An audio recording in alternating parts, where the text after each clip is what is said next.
नमस्कार दोस्तों, आप लोग क्या जानते हैं कि इस मृत्यु लोक में कर्म फल से कोई भी इंसान बच नहीं सकता।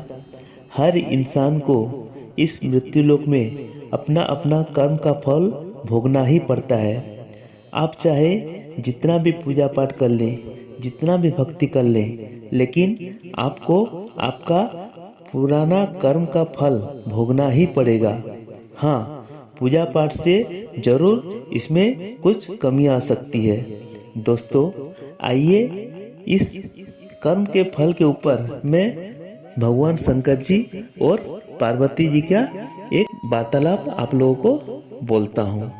दोस्तों, एक बार कैलाश पर्वत पर भगवान भोलेनाथ ध्यान मग्न बैठे थे। चारों ओर दिव्यता और शांति का वातावरण था। तभी माँ पार्वती ने देखा कि समाधि की अवस्था में भी महादेव के मुख पर मंद मंद मुस्कान है। ये दृश्य देखकर माँ पार्वती चकित हो उठी। समाधि पूर्ण होने पर उन्होंने विनम्रता से पूछा, स्वामी, आज पहली बार आपको ध्यान में मुस्कुराते हुए देखा है, इसका क्या कारण है? महादेव जी ने करुण भाव से उत्तर दिया, हे देवी पार्वती, मैं अपने एक भक्त और उसकी पत्नी की बातें सुनकर मंद मंद मुस्कुरा रहा था।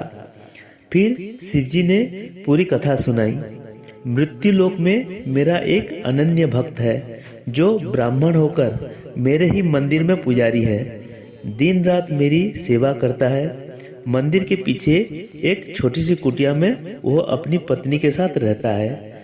उसकी पत्नी चाहती है कि उसका स्वयं का घर हो, धन दौलत हो, ताकि वह सुखपूर्वक जीवन जी सके। परंतु वह पुजारी केवल मंदिर के चढ़ावे पर निर्भर है। दान दक्षिणा से जैसे तैसे गृहस्थी चलती है। वो भक्त प्रतिदिन मुझसे अपनी पत्नी का सपना पूरा करने को प्रार्थना करता रहता है।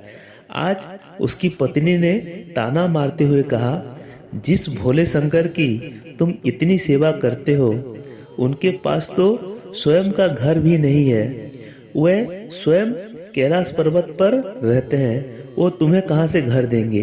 बस यही सुनकर मैं मुस्कुरा उठा। ये सुनकर माँ पार्वती को बहुत पीड़ा हुई। उन्होंने कहा, स्वामी, ये आपकी निंदा है, आप उसे घर और सुख सुविधाएं दे दीजिए। तब महादेव जी ने गंभीर होकर बोले, हे देवी पार्वती, ये मेरे बस में नहीं है। मृत्यु लोक कर्म भूमि है। प्रत्येक प्राणी अपने पूर्व और वर्तमान जन्म के कर्मों का फल भोगता है। बिना कर्म के गति नहीं। फिर शिवजी ने यह रहस्य बताया, ये ब्राह्मण पिछले जन्म में साहूकार था जो लोगों की जमीन, जेवर और पशु गिरवी रखकर हड़प लेता था। उसकी पत्नी भी उस अन्याय से प्राप्त धन का उपभोग करती थी। इसी कारण इस जन्म में इन्हें घर का सुख नहीं मिल सकता। हाँ, मेरी भक्ति के कारण उसके कर्मों के कठोर कष्ट कम हो गए हैं। उसका जीवन शांति से कट रहा है, पर जब तक कर्मों का हिस्सा पूरा नहीं होता, भौतिक सुख नहीं मिल सकते। यही विधि का विधान है। माँ पार्वती ने पूछा, और उसकी पत्नी जो आपकी निंदा कर रही है? महादेव जी बोले, कलयुग निकट आते आते मनुष्य भक्ति के स्थान पर निंदा करेगा। यह सृष्टि के आरंभ में ही लिख दिया गया है। पर जो इस कठिन समय में मेरी सेवा करेगा, मेरी भक्ति करेगा, उसे इस मृत्यु लोक से मुक्ति अवश्य मिलेगी। दोस्तों, शंकर जी और माता पार्वती के इस कथा का सार यही है कि भक्ति हमें शांति देती है, कर्म हमारा भाग्य बनाते हैं और सच्ची भक्ति अंततः मुक्ति दिलाती है। दोस्तों, अगर आपको मेरा ये वीडियो अच्छा लगा तो मेरे चैनल मधुर वार्ता को प्लीज सब्सक्राइब कर दीजिएगा। लाइक कर दीजिएगा और शेयर कर दीजिएगा। भगवती दुर्गा आप सबकी कल्याण करे। इसी शुभकामनाओं के साथ जय माँ दुर्गा।